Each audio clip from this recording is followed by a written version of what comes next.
Trelawny woman perishes in house fire. Trelawny, Jamaica, a woman perished in a fire of unknown origin that razed her house in Trelawny Saturday night. The deceased has been identified as 49-year-old Marsha Brady of Bounty Hall in the parish. She was said to be suffering from a mental illness. Reports are that residents saw fire coming from the concrete and board structure, which was occupied by Brady, and called the fire brigade. Brady's charred remains were discovered in the concrete-walled bathroom after the fire brigade extinguished the blaze. The Trelawny police are investigating. Made in heaven? Herbert Morrison's youth heads toward realizing their engineering dream. Montego Bay, St. James, Javi Heaven is on a journey to recognize his dream of becoming a mechanical engineer. Heaven, 18, a sixth form student at Herbert Morrison Technical High School in this western city, has always had a knack for pulling apart his toys to fit them back together. He told the Irie News Media TV that while he did not quite understand it at the time, it was only the beginning of what would become a passion for technical studies. After completing his primary education at Gurney's Mount Primary School in Cold Spring, Hanover, Heaven started grade 7 at Herbert Morrison. During this transition, Heaven said he became exposed to a different side of learning than he was used to and was intrigued by the thought of using his hands for work. When I was younger, I wanted to become a doctor because they make a lot of money, but when I looked at all the sciences I had to do, they did not appeal to me. And then I came to Herbert Morrison and heard that they had an engineering club, Heaven told the Irie News Media TV. According to Heaven, the industrial arts class had received an assignment to create projects that incorporate both the mechanical and engineering aspects of the technical area.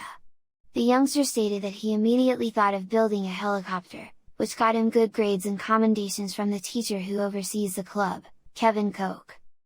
He was eventually drawn into the student-led engineering club during his second year at Herbert Morrison. I have always pulled apart toys to see how they function but could not make anything.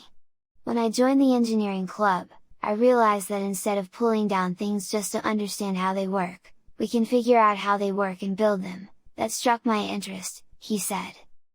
Heaven added, that opened my eyes to realize that I want to become an engineer, a mechanical engineer specifically because I love the designing aspect. Without mechanical there is no electrical because it is like the foundation of engineering, and that intrigues me. Since then, Heaven has become heavily involved in the club's activities, working on numerous projects for his school. He was appointed the club's vice president in the 10th grade, and a year later, he became the president of the engineering club, a position he has maintained since then. Due to the former president graduating, the position was open and Mr. Koch saw where I was the best fit for the position, said Heaven before explaining the ideas behind some of his major projects with the club. I have made a model car. It is a remotely operated vehicle and a scaled-down version of a real vehicle. I have done a model engine as well, which is a scaled-down replica of a Toyota 22RE. We also did a model of a drill press machine in the mechanical shop. I took pictures, scaled down everything, redesigned it on my laptop, and 3D printed it, he told the Irie News Media TV. Heaven said that 3D printing has played a big role in all of their engineering projects. On top of that, the student pointed out that his projects are also geared towards assisting his school's ability to teach technical subjects to its students. This, he told the Irie News Media TV, is his way of giving back to the institution that has poured. So these projects were engineering club projects, but I had the idea of using these projects as teaching aids. The 22RE, as I said, is a scaled down version of the life-size model, so every part inside of the engine functions and moves just like the real thing. My idea was to have this engine help in teaching auto mechanics. Also, the drill press can be used in mechanical engineering technology to teach machine devices because we learned about that. Since it is a replica, it can be used, he explained. Heaven intends to pursue a Bachelor of Science in Mechanical Engineering next year. However, he told the Irie News Media TV that he was unimpressed with his recent Caribbean Advanced Proficiency Examination, CAPE, results. The youngster copped 2 grade 5s and a grade 2 and said he would have to resit advanced mathematics as he was unsuccessful in passing the first unit of the exam. This has not deterred his big dreams. I would very much love to study abroad if the opportunity arises, but I was not satisfied with my last performance because to study abroad those grades won't cut it, so I am working towards bettering my performance," said Heaven. "Even though I passed, my performance was not up to the standards of grades that I would love to see for myself, and compared to previous grades that I got, these recent ones are not up to par. I know that I can do better," he stated firmly. Much into him. Official claims multi-million school fraud. Board chairman says irregular financial activities found at St. James High. Montego Bay, St. James, chairman of St. James High School in this western city, Christopher McCurdy wants the immediate intervention of the Ministry of Education, MOE, after he confirmed a multi-million financial discrepancy at the institution. McCurdy made the disclosure in a letter addressed to MOE's Director of Region 4, Dr. Michelle Pinnock, on Friday afternoon. A copy of the letter was obtained by the Irie News Media TV. According to McCurdy, the board has recognized some irregularities in the handling of the school's financial resources. As chairman of the Board of Management, I regret to inform the Ministry of Education and Youth of egregious financial irregularities that have been uncovered in recent weeks at the institution. These revelations have shown a harsh light upon what has now emerged as a pattern of mismanagement, procedural negligence, a culture of cronyism and nepotism that has plagued our school for far too long, the chairman said. He said that the board came across the discrepancies after realizing that checks that were set to be brought before the Joint Finance and Procurement Committee were inexplicably taken to the secondary signatory on the school's account without board approval.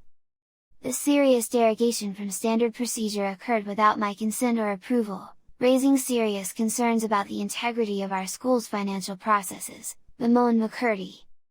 The chairman stated that recently, over $3 million was transferred from the school to a supplier without the board's approval. It turns out that this incident is the latest in a series of systemic operational issues that have plagued St. James High School for several years. The school administration's frequent lack of adherence to established procedures, as mandated by the Ministry of Education and Youth, has placed the school's financial stability and reputation in jeopardy, McCurdy lamented. McCurdy also accused the school's administration of portraying biases in the carrying out of its duties and the procurement of services.